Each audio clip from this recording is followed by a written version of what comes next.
Ay, sa aming buntag sa tanan. Good morning, mayong buntag. Magandang umaga sa lahat. So, for this video is magluluto tayo for lunch. So, yung ulam natin for this lunch is ginataang munggo.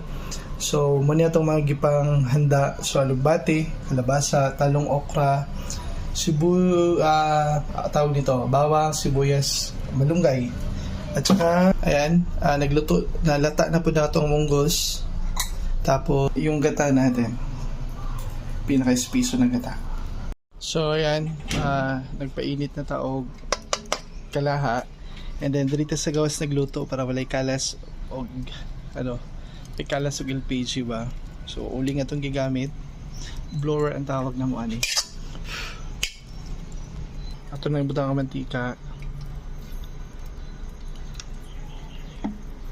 Ito lang siyang halaton nga mo init. And then, ilunod na natin itong mga lamas.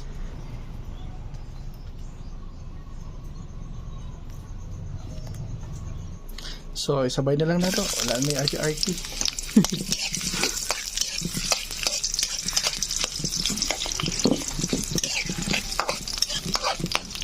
Yan. Natuloy natin siya nga mapula-pula. Tapos, ibutan na natin itong munggos. Pula-pula na siya. So, pula-pula na siya. Ilunod na ito itong munggos.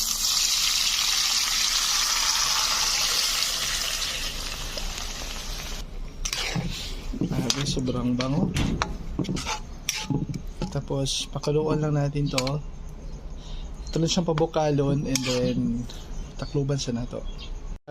Ito nang ilunod na to ang spiso na to, no. Okay, tapos ilunod na to gayna ang talong, okra o kalabasa.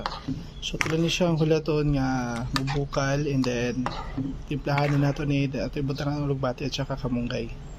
So yan guys, luto na siya. So, ready na to serve para sa tong lunch. So, tara. Kain na.